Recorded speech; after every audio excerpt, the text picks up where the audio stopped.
Vamos a ir entonces ahora sí. ¿Qué le parece, Alcidito, con el ingeniero Antonio Tramontana, que tuvo un inconveniente de tipo gástrico, digamos? Algo le cayó mal, algo le cayó pesado, como nos ocurre a todos. Que no mande las pruebas como hizo un abogado. No, que no mande las pruebas. No es necesario. Me ha hecho reír. Ahí sí. Pero era foto, ¿no? Era foto. Foto. Tampoco, que no mande. Bueno, le damos la bienvenida a Antonio Tramontana Almeida. Aquí estamos, Andrés Mendoza, Alcides Montilla, Julio Ayala y Erika Poveda. Los saludamos a usted, Antonio. Y de entrada le queremos preguntar su balance de estos 100 días de gestión de las autoridades seccionales elegidas en mayo anterior. ¿Usted cree que los 100 días a las que le estamos pidiendo un análisis a usted es una manera como para ya proyectar lo que ellas y ellos van a hacer en el futuro? Buenos días, Antonio. Buenos días, de verdad, muy complacido estar con ustedes a la distancia, no con el calor que el sed encierra, pero bueno, la primera vez. ¿Yo cómo vería esto? Yo creo que 100 días es muy poco dentro de el ejercicio pleno de la gestión y de lo que podría llamarse el cumplimiento de promesas. Se puede lograr algo, pero no es total y ni completo. Para mí un balance se puede hacer con toda tranquilidad los 180 días. No debemos olvidarnos, con la excepción del municipio de Guayaquil, que muchos municipios pues dependen de parte de su presupuesto de las asignaciones gubernamentales, y en un momento determinado, eso ustedes saben que se une el centavo con el centavo para hacer los 2 centavos, y podría pues estancarse cualquier gestión, cualquier promesa. Pero en todo caso, hay que desearles buena suerte a todos los alcaldes entrantes y que les sople buen viento y buena mar, a pesar de que ahora con el Dorian, cuidado, les coge una tormenta. Sé que en lo que corresponde a Guayaquil, por ejemplo, se siguen ya en líneas ya determinadas y prioritarias, producto de una administración de mucho tiempo. En cambio, en Quito como que hay incertidumbre, todavía le falta delinear alguna política que vaya más o menos a permitir qué quiere Yunda y su municipio. Sí, coincido, Guayaquil tiene los cimientos bien profundos, lo que es una buena plataforma para iniciar cualquier actividad complementaria de la que ya fue la gestión del exalcalde Nebot. Pero yo diría que con el alcalde Yunda tiene que todavía centrarse acciones específicas, concretas, para lograr que su administración esté dentro de los lineamientos de su promesa y acorde con lo que podría llamarse su aceptación en el ejercicio pleno. Sí, Antonio, buenos días, Erika te saluda. En el tema de la aceptación, por ahí hace unas semanas ya hubo una publicación de un medio de comunicación en donde un poco hablaban sobre las aceptaciones en cuanto a alcaldías en gobiernos excepcionales. Y una de esas que llamó mucho la atención fue la de Paco Azán, que estaba como en 4º puesto de aceptación, cuando él casi no logró entrar, o con muy mínima diferencia fue de aceptación que ganó el Milagro. ¿A qué crees o a qué le atribuyes este despunte en cuanto a su aceptación? Bueno, él ha sido un exalcalde. Creo que, si bien cierto, terció ganando con, llamémoslo así, por un pelo, yo diría que algo debió haber corregido al inicio de campaña, y su aceptación está en ese orden. Evidentemente que no todos tienen o gozan de esa ventaja. Hay otros que les cuesta, digamos, sobreponerse, pero al final lo terminan no sobreponiéndose y terminan con un bajo calificación. De lo que tú has podido observar en cuanto a los seccionales, ¿cuáles son las líneas que le han dado mayor prioridad a nivel general en cuanto al país, cada gobierno seccional? Yo pensaría que cada gobierno seccional responde a una realidad. Caso de Guayaquil, en lo que respecta más allá de la obra pública que se sigue contratando y está ejecutándose, la seguridad. caso de Quito es un caso muy heterogéneo porque tiene muchas aristas, de la pavimentación de las calles al tema vaya, pues lo de Odebrecht y de su línea de transporte subterránea, caso de Cuenca con problemas en el tranvía. Yo pensaría que Guayaquil, ya hemos hablado de Quito, hemos hablado de Cuenca, pensaría que muchos de los verdaderos problemas están en el orden de la prioridad con la cual, antes de llegar y teniendo el discurso, las encuestas le decían qué es lo que se tenía que resolver como necesidad urgente. Pero de ahí no creo que cambie mucho en cuanto a entre la percepción que tienen los ciudadanos con respecto a su área geográfica y las posibilidades de que dichas problemáticas puedan ser resueltas. Hay problemáticas que tardan en resolverse, problemáticas que tienen su entorno, como podríamos decir el dragado del río Guayas, es un entorno mayor para un gran impacto de lo que se refiere a esta cuenca del río Guayas, pero cada uno transita. Creo que también, si no me llego a equivocar, el caso de Durán con el alcalde Dalton Narváez, que el problema era agua, ya no se ve esa sed que había de los habitantes y que clamaban por agua. Y ya vamos viendo que cada uno va tomando la posición que debe tomar y resolver. Antonio, buenos días. Julio Ayala te saluda. Dime una cosa. Se ha echado a volar un globito de ensayo por ahí hablando de la posibilidad de reelección del presidente Moreno. ¿Tú crees que haya condiciones y que estando ya a menos de 2 años para la entrega del poder, tenga opciones con tan baja aceptación como la que tiene ahora? Yo diría que esa pregunta muy bien planteada tiene una respuesta siempre y cuando, como condición, que las reformas o las medidas económicas que va a lanzar ahora, que termina la vacancia de la Asamblea, no repercutan en la economía popular y en la economía de todos.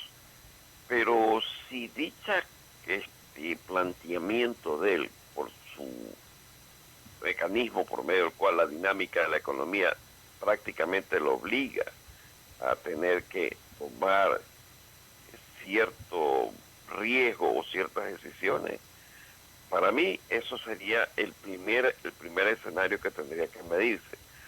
El segundo escenario, un poco llamémoslo así, si logra salvar por las diferencias en las medidas económicas y se logra estabilizar la economía, podría tener una posibilidad. Yo me atrevería a decir que no debería estar entre un 15% de aceptación, pero en todo caso, esa posibilidad que es remota, ¿a dónde la podría él canalizar? Yo creo que una reelección, tal vez así, a tener un candidato propio de gobierno para medir justamente el grado de aceptación y el grado también de defensa que debe tener todo gobierno en su momento en la Asamblea. Así lo vería, bajo esos dos escenarios, bajo esas dos ópticas. Normalmente los presidentes, si no van a la reelección, siempre quieren dejar a alguien de su confianza, que después terminan peleándose con él, definitivamente, porque esa es la historia. Pero siempre quieren dejar a su delfín o quieren dejar a alguien de su agrado. ¿Hasta qué punto hoy por hoy, con las medidas que tiene que tomar, con la situación que se ha visto de que él es bastante desafecto a Alianza País, no tiene mayor preocupación, pese a ser su presidente, por el partido, hasta qué punto podría tener éxito el dejar un delfín o un sucesor de su agrado? Bueno, tendría que, para dejar un delfín, y llamémoslo así, dejar un delfín que pueda ser electo, en primer lugar tendría que haber compuesto lo que yo llamaba hace mucho tiempo, lo autotitulado la furia del Chiro, que también un poco va mezclado con parar la olla del día a día. Si eso lo logra hacer, puede dejar, evidentemente que puede dejar a un sucesor, pero más bien lo veo que el tiempo a él, dentro de lo económico, todavía no resuelve la totalidad del hueco fiscal pero en todo caso trata de llevar un manejo político-social que lo permita sostener. Pero yo digo, quisiera ver en verdad las medidas económicas que parece que fueran la suerte de un cuco, en el sentido propio de rumores, que sube esto, a la final no sube ninguna de las cosas y se mantiene en una constante que es la que hemos hablado, que de aceptación, que está, si no me llego a equivocar, entre 20, 25, tal vez llegue para otras mediciones al 30. Pero tendrá que terminar su periodo, que es el próximo año, justamente donde se comienzan a calentar las campañas electorales para prácticamente entrar en fuego en lo que se refiere al 21. Entonces, tiempos están muy cortos. Y todo esto tiene un efecto como llamémoslo así, externo, o una suerte de una variable exógena, en el sentido de que lo que esté pasando por Argentina, que es interesante, bueno, ya me da a mí una medición, o se me prende un foco amarillo que me dice cuidado, más no peligro, cuidado. Y todo esto haría para él una lectura de cuál es su aceptación política, qué es lo que tiene que hacer en lo social y a dónde tiene que caminar en lo económico. Sin embargo, ustedes muy bien saben que la política tiene una dinámica que gira de 180 grados, pero bárbaramente. Antonio, así como Julio te habló de la probabilidad todavía no aceptada en la realidad de la probable reelección de Lenín Moreno, también otros hablan de la posibilidad, tampoco aceptada por el momento, de Otto Sonnenhösner, porque muchos dicen que Sonnenhösner ahora último está dedicado a consolidar sus funciones, recorre obras, entrega créditos, visita a poblaciones, inclusive gente que está al lado de él dice que probablemente Sonnenhösner estaría interesado en la política, y es más, también la posibilidad de formar un partido político y por supuesto, lógicamente, de ser candidato hasta la presidencia de la República, ¿verdad? ¿Cómo miras tú estas probabilidades? A ver, yo diría que la misión de él, si no me equivoco, es prácticamente impulsar los objetivos de desarrollo sustentable o sostenible del gobierno. Bajo esa óptica y teniendo esa función específica, las está cumpliendo a cabalidad, sabiendo que es un hombre de formación metodológica. Es decir, proviene de ancestros a los cuales tienen disciplina en sus acciones. Pensaría que sí puede haber aquellos que le estén calentando las orejas y diciéndole que existe esa posibilidad, pero de lo que he podido tratar con él, es un hombre muy frío, puede contar con un respaldo, pero si me voy a lo numérico, quisiera hacer un ejercicio en condiciones igualitarias para la realidad nacional, y yo diría que si ustedes me siguen con lo que voy a decir, sobre la base del 100% de votos de todos los electores para el 2021, habrá que descontar por lo menos un 35% que corresponde al ausentismo, como un parámetro a lo que es voto nulo y a lo que es voto blanco. Entonces tendríamos un 65% de votantes, que eso se llama los votos válidos, pero esa es la realidad absoluta de la votación. Y sobre ese 65%, los espacios que sí podría tener el gobierno como tal, es igualitario al espacio que pudiera tener el exmandatario Correa, que pudiera tener Guillermo Lazo o que pudiera tener Jaime José Nebot. Entonces, claro, no digo que no puedan haber otros candidatos, pero esas son fuerzas que en un momento determinado consolidan una votación importante. Y dentro de ese orden, si bien el llevar a cabo una buena administración por parte del mandatario le permite a él un endoso de votos, también es real. Pero digamos que dejemos dejemos que el tiempo corra, el agua baje por el puente para saber si definitivamente lo que podría ser un empuje para otros holders se da como una realidad dentro del ejercicio de la política. Las 9 de la mañana con 54 minutos. Estamos dialogando con el ingeniero Antonio Tramontana y continuamos con las inquietudes de la licenciada Erika Poveda. Hablando de esto a propósito, ayer me confirmaban que Rafael Correa a esta altura tiene un 18% de voto duro en el país, entre 18 y 20 a esta altura, él. Y sería interesante saber pues si lo endosa o no a un candidato o candidata que él ponga, pero es el que más tiene a nivel nacional hoy por hoy, Rafael Correa. Seguimos, Erika. Sí, efectivamente, y mi pregunta iba hacia cómo usted evalúa la presencia en temas de votación de Alianza País. ¿Se ha debilitado o se ha logrado mantener? A ver, yo creo que puedo dar una referencia a una entrevista que está en Vistazo colgada, en Vistazo Digital del 21 de agosto. Y puedo hacer, después de haber hecho el planteamiento general, un balance de fuerza. Voy a ser claro y si me siguen y si puedo ser didáctico. La fuerza de Guayas se contrapesa con la posible aceptación que tenga Guillermo Lazo en la sierra en Quito sobre todo, y Pichincha junto con la de Rafael Correa. El fenómeno de Rafael Correa de endosar votación, yo creo que ya lo tenemos que ver como una realidad por los casos de Manabí, por los casos de Pichincha, por los casos inclusive de Guayaquil, del empuje de dos concejales que sin tener candidato a alcalde llegaron. Claro, favorece el medio.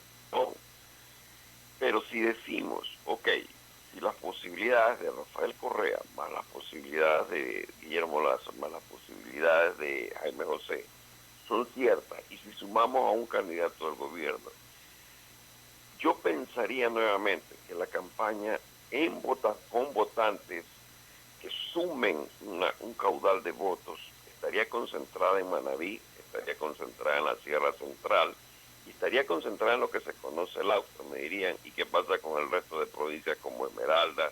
¿Qué pasa con Los Ríos? ¿Qué pasa con Santa Elena? ¿Y qué pasa con Machala? Diría que puede pasar, con El Oro, corrijo, puede pasar lo que sea. Porque en un momento determinado lo que hay que ver es ese elector que con qué perspectiva ve a un candidato, con qué percepciones ve a la dinámica de una elección. Y en todo esto, ya creo que lo puedo tener demasiado claro y lo he teorizado, se llaman factores, variables y tendencias. Entonces, en ese orden de cosas y después del mapeo de las seccionales, nos podemos dar cuenta que las tendencias están marcadas, unos más, otros menos, pero hay un balance compensatorio entre costa y sierra. Y dejo a libre albedrío lo que podría suceder en lo que es la región oriental o amazónica, porque si me veo en la proporción del número de electores de las 6 provincias, si no lo recuerdo, 6 o 7, si me llego a equivocar me corrigen por favor, eso de ahí es representativo solamente de una sola provincia a nivel costa o a nivel votación de sierra. Entonces, ¿qué es lo que debo mirar? ¿En dónde está prácticamente el discurso, la necesidad de la población? Yo creo que la necesidad de la población está muy marcada en 3 hechos que cada uno tiene una correlación. En primer lugar, el empleo. Segundo lugar, por así citarlo, a mi modo de ver, es la seguridad. Y tercero, es este problema que se está volviendo familiar en todo lo largo y ancho del país, que es el problema de las drogas. Todas ellas tienen una correlación y dan un resultado, por lo general, de cruce de variables, que ahí se pondera para saber exactamente qué variable va ligada con la otra. Si mal no lo recuerdo, en las mediciones de costa y de sierra que tuve que hacer para las seccionales, cuando hacía una pregunta justamente sobre el impacto de lo que es un consumidor en el hogar, me salían tendencias que estaban en el 30% o 35%, dependiendo de costa y sierra, más o menos 3%. Con lo cual quiere decir que por encima del problema que tenemos, o cercano al problema que tenemos de empleo e inseguridad, se está poniendo el problema familiar de un parentesco de consumo que altera el orden familiar. Entonces, la familia, el núcleo familiar per se, tiene afectaciones de 3 categorías. Y eso de ahí es por qué provocado. O sea, esas son variables que entran como factor de lo económico. Si me preguntan, y antes que me pregunten, voy a decirles que la reelección que ahora se viene favorece más a una gran mayoría de candidatos costeños y menos a candidaturas de la sierra. Pero en todo esto hay que ver cómo hay pesos y contrapesos en el sentido de que, bueno, cómo se arman los binomios. Y el binomio tiene que tener un contrapeso. Lo político no va a primar, lo que va a primar es lo económico, mi modo de ver. Entonces, o hay un candidato presidencial con un fuerte desarrollo, un fuerte entendimiento económico, o hay candidatos presidenciales con un fuerte desarrollo político, pero la compensación tendría que ser o en el grado económico, en el nivel económico, o en el nivel social. Y entiéndase bien que cuando hablo de la posibilidad de un binomio, sí tengo como una alternativa que sea una dama. Es decir, en particular, podría ser el caso ideal. Me van a preguntar, también sé, y discúlpenme si me adelanto, y no pueden preguntar, que en este desarrollo de lo que ya es armar binomios, a mi modo de entender, aparte que sea hombre o mujer, mujer o hombre, costeño o serrano, el elemento sine qua non para todo esto es un planteamiento que sea claro en un objetivo general de lo que es el desarrollo del país y muy en particular en temas específicos. Entonces, no sé si los he podido ilustrar en lo que creo que se viene en todo esto de los desarrollos, de lo que son binomios, de lo que son candidaturas. Preferiría no dar tantos nombres para no hacer carga montón a los nombres ya existentes, pero en particular, ese es el panorama que se vislumbra con todo lo que ha habido, y dentro de ella hagamos de cuenta que no hay que quitar ni menoscabar la presencia de la maquinaria o de la fuerza que puede tener el exmandatario Rafael Correa. Las 10 de la mañana con 1 minuto. Una última inquietud, Antonio, para dejar la entrevista presencial y poder dialogar contigo. Lo que tiene que ver a la próxima campaña electoral, ¿qué podría presentar la izquierda? No digamos la izquierda de la que dice que representa Rafael Correa de Revolución Ciudadana, no, sino la izquierda más tipo MPD. MPD, de pronto ahí está la gente de Pachacuti, la gente de el mismo Gustavo Larrea, que aunque en este caso ha estado cerca del gobierno, pero ¿qué pueden presentar ellos como una alternativa a movimientos que están más hacia el centro y la derecha, ¿no? Todavía no veo a nadie ahí, pero sí puedo adelantarme en un concepto. Los denunciólogos, si cabe la expresión para aquellos que establecen muchas denuncias, no llegan a la presidencia de la República. Llega un momento en que la propia población los ve de otra manera, los siente y los termina prácticamente no siendo favorable a su votación. En la izquierda la pregunta es válida porque existe una izquierda moderada y una izquierda que va al extremo, como es el caso que ha sido siempre de lo que hoy es Unidad Popular, de lo que es una alternativa de ese extremo al centro de lo que representa Pachacuti y el resto de movimientos. tendrían que compactarse porque la capacidad ahí sí de recoger votos es cuesta arriba, Yo pienso que definitivamente para la izquierda va a ser un problema armar un buen binomio.